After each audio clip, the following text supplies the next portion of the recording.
YCP మాజీ మంత్రి అంబటి రాంబాబు అరెస్టుపై నిరసనగా అనపర్తి మాజీ ఎమ్మెల్యే సత్తి సూర్యనారాయణ రెడ్డి వైసీపీ నాయకులు మండల కేంద్రమైన రంగంపేట వైసీపీ కార్యాలయం నుండి ఏడీబీ రోడ్డు వరకు శాంతియుతంగా కాగడల ప్రదర్శన నిర్వహించారు. ఈ సందర్భంగా సూర్యనారాయణ రెడ్డి మాట్లాడుతూ కూటమి ప్రభుత్వం వైసీపీ నాయకులను అక్రమ అరెస్టులతో బెదిరిస్తూ అరాచక పాలన సాగిస్తున్నారన్నారు. అంబటి రాంబాబు ఇంటిని ముట్టడించి అరెస్టు చేయడం దారుణమని, వారి బెదిరింపులకు భయపడేది లేదన్నారు. నాయకుల ఇళ్లపై దాడులు చేయించడం, నాయకులను ఇబ్బంది పెట్టడం సరికాదన్నారు. ప్రభుత్వంపై పలు విమర్శలు చేశారు. ఈ కార్యక్రమంలో జెడ్పీటీసీ పేపకాయల రాంబాబు, వైసీపీ నాయకులు పాలాటి నాగేశ్వరరావు, మాచిన గోవిందు, కొల్లాటి ఇస్రాయేలు, అడబాల వెంకటేశ్వరరావు, కంటిపూడి బుజ్జి, కుసుమంచి కృష్ణంరాజు, మచ్చా బుజ్జి, వేము చిరంజీవి, పేపకాయల మణికంఠ, రంగంపేట మండల వైసీపీ నాయకులు, కార్యకర్తలు అధిక సంఖ్యలో పాల్గొన్నారు.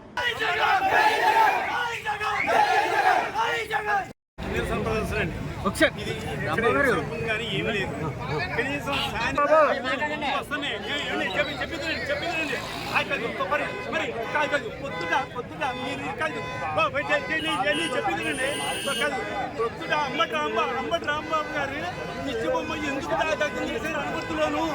అనపర్తిలో పర్మిషన్ ఇచ్చారా? తెలుగుదేశం వాళ్ళకి ఇవ్వలేదు. వాళ్ళకి పర్మిషన్ ఇచ్చినప్పుడు మాకు ఎందుకు ఇవ్వలేదు? మేము ఇక్కడ దౌర్జన్యం చేసావా? దిష్టి బొమ్మ ఏమైనా తాగేసావా? మేము ఏమన్నాను? దిష్టి బొమ్మ తాగేసావా? మేము పర్మిషన్ పెడితే లేదంటారు మీరు.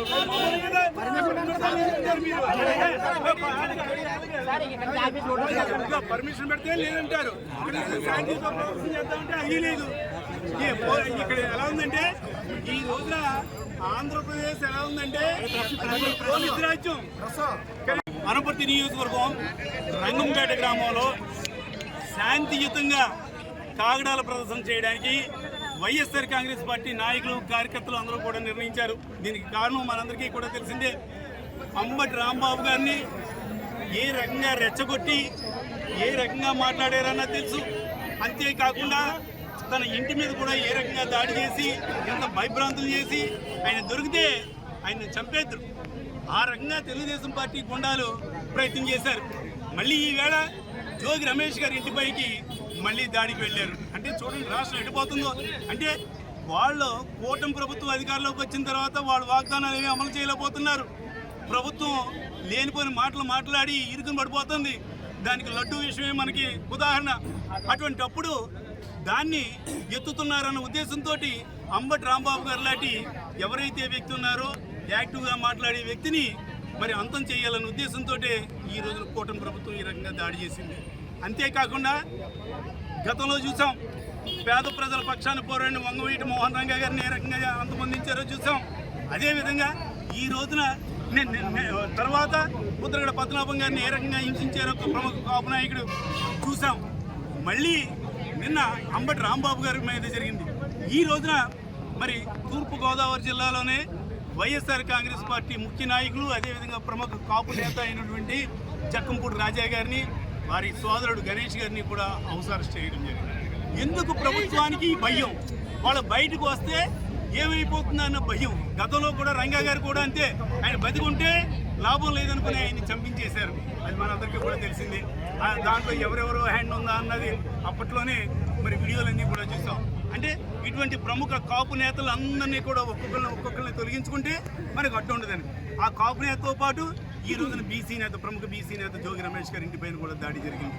అంటే ఈ రకంగా ఎవరైతే తమకి వ్యతిరేకంగా ఉన్నారో, తమ తప్పుల్ని ఎవరైతే ఎత్తి చూపెడుతున్నారో, తన లోపాలను ఎవరైతే ఎత్తి చూపెడుతున్నారో ఒక్కొక్కళ్ళని వాళ్ళని భయభ్రాంతులు చేసి వాళ్ళని రాజకీయాలకు దూరంగా చేయడమో, సోషల్ మీడియాకు దూరంగా చేయడమో ఈ ప్రభుత్వం యొక్క బియ్యత్తు. అంటే రెడ్ బుక్ రాజ్యాంగం అనమాట. ఏది ఏమైనా ఒకటే చెప్తా ఉన్నా, ఇంత ఒత్తిడిలో కూడా మా అనపర్తి నియోజకవర్గ ప్రజలందరికీ కూడా నేను ప్రత్యేకంగా ధన్యవాదాలు తెలియజేస్తున్నాను. ఎందుకంటే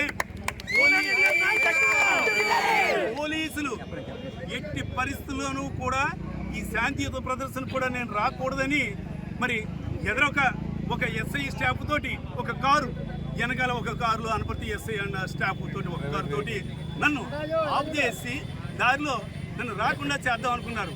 కానీ ఒకటి మాత్రం చెప్తున్నాను ఈ కూటమి ప్రభుత్వానికి, మీరు ఎన్ని కుయ్యెత్తులు పట్టినా ఏం చేసినా కూడా ప్రజల మద్దతు మాకున్నంత కాలం కూడా మీరు ఎప్పుడు ఏం చేయలేరు. దానికి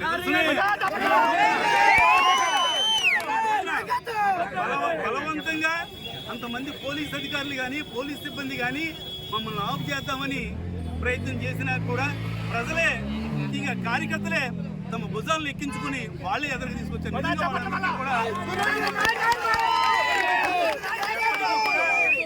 ఈ రోజున పోలీసులు రకరకాల కేసులు పెడుతున్నారు, అది మనందరికీ కూడా తెలుసు.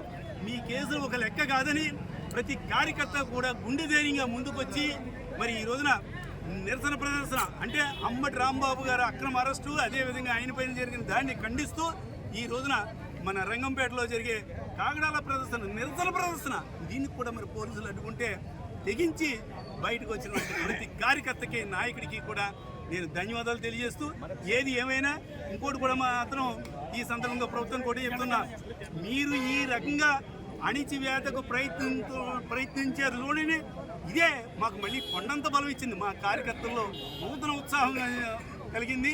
అదేవిధంగా మా కార్యకర్తల తడాక ఏంటో కూడా ఈ రకంగా చూపించారు. కూటమి ప్రభుత్వ చర్యలను ఇప్పుడే కాదు ఎప్పుడైనా సరే కూటమి ప్రభుత్వం చేస్తున్న ప్రజా వ్యతిరేక చర్యలు, ప్రజాస్వామ్య వ్యతిరేక చర్యలు ఇప్పుడు చూసాం. ఈవేళ రంగంపేటలో చూస్తే ఎమర్జెన్సీని తలపించింది.